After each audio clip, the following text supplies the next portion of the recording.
So we've talked about thinking. Now let's cover the other side of the judging functions, the feeling functions. That is extroverted feeling, or FE, and introverted feeling, FI.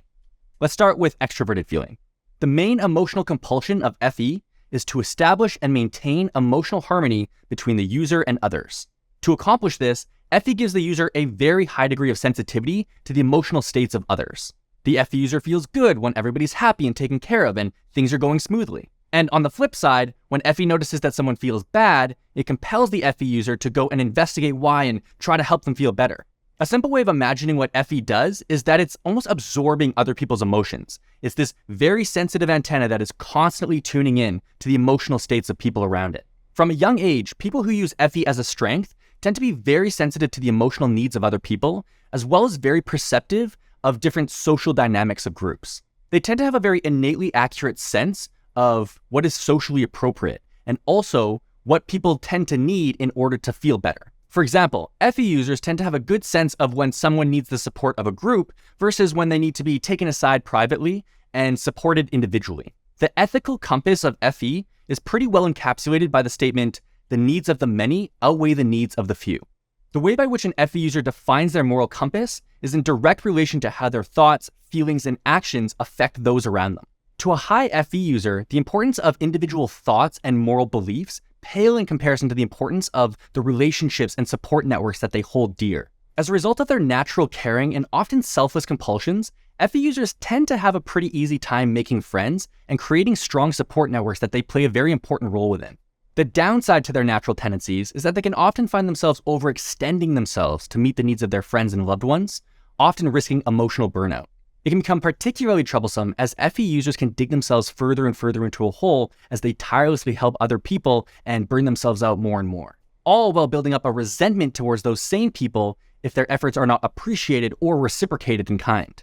There also exists the possibility of FE users losing touch with their own needs and forgetting to take care of themselves. The constant radar that FE has for maintaining emotional harmony makes them some of the most stereotypically extroverted types because they're innately driven to get along with other people. This natural talent for understanding and meeting the needs of other people often means that FE types are the least in need of typology systems like the MBTI framework because they already know people through a lifetime of practice. People whose minds don't value FE tend to criticize FE's compulsively sympathetic behavior as either being inauthentic or needlessly pandering. They value other things more highly than just maintaining emotional harmony. Some people may find FE too invasive, as well as sometimes FE users might try helping too much from their perspective. And by the way, as a side note, although FE behavior can sometimes seem inauthentic to people, it is truly a natural compulsion of theirs to want to help and to be agreeable. And so technically, for their brain, that is an authentic expression of who they are. All right, moving over to introverted feeling, or FI. In contrast with FE, which is sourcing its emotional compulsions from others and reacting to them, FI, on the other hand, is sourcing its feelings subjectively from within the user. As a high FI user, your feelings are an authentic expression of your moral compass. The development of this subjective moral compass begins very early in life and continues throughout the rest of your life and is largely mediated by the activities that you partake in and your upbringing in general. As an FI user, your feelings define a subjective sense of morality that is wholly your own. You can sort of define FE as being ethical and FI as being moralistic. The difference being that ethics are a set of rules that we collectively agree upon to guide our actions, whereas morals are an internally derived set of principles that govern how you feel about things. For example, in Canada, where I live, the ethical consensus based on majority vote is that abortion is ethical. However, you as an individual might feel that abortion is immoral based on your own subjective emotional criteria. FE users might be a bit more inclined to agree with the ethical consensus of their community, whereas FI users tend to trust their own moral conclusions to things a little bit more strongly. Because the feelings of FI are derived entirely subjectively, they define an FI user in a very unique way. They alone are the owner of their own moral compass. That moral compass is what defines things as good or bad to them, as well as giving them their own unique motivational structure. And I want to take a second to make this point a bit clearer. And that is, in a general sense, emotions are what drives humans into action. They are the thing that provides the energy to actually do something. For example, if you remember when we were discussing extroverted thinking, we talked about how TE users have this endless energy to get things done. That energy is derived through emotion. which is to say, emotions are not the same thing as feelings. Emotions are energetic compulsions driven by reward mechanisms in our minds, such as happiness or excitement. Feelings are value judgments we make about something. Is this a good thing or a bad thing? Very different. Every cognitive function has different emotional compulsions that it can tap into.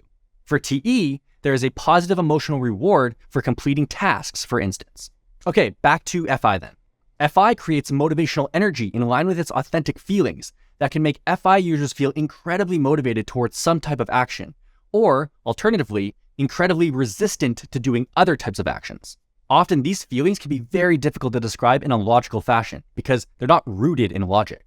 They also sometimes seem to just spring out of nowhere when an FI user finds themselves in a situation that they hadn't emotionally considered before. Because an FI user's moral compass is entirely subjective and unique to them as an individual, they can often end up feeling alone or misunderstood because they can never perfectly capture and communicate their complex inner selves with the outer world. However, where words fall short, art often does a better job. Many FI users gravitate to some type of artistic expression as an outlet for their feelings, although of course this is not always the case. Because it's so subjective, FI can sometimes motivate behaviors that to, say, an FE user might seem very selfish. On the flip side, it can also motivate them to take actions that are exceedingly selfless. It all just depends on how they feel about what it is that they're doing. For most FI users, there's usually a mixture of both. FI users tend to be very good listeners, as they will actively engage in empathy by comparing how they would feel in situations that are being discussed.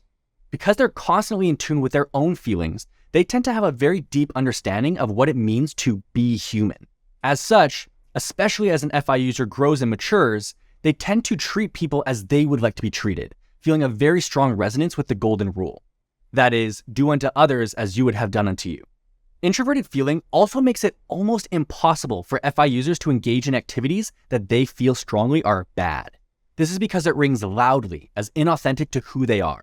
On the other hand, FI users also often need to experience something first before they even know what it is that they feel about that experience. So, an exploration of how they feel about things through experimentation throughout their lives is very important. Once an FI user is able to define a path for themselves that is in full resonance with their FI, they'll often feel almost as if they discovered their destiny, and they'll feel in full alignment with that path. Cool, so that wraps up our introduction into the 8 cognitive functions. In the next video, we're going to discuss how these different cognitive functions are related to each other and even intertwined with each other.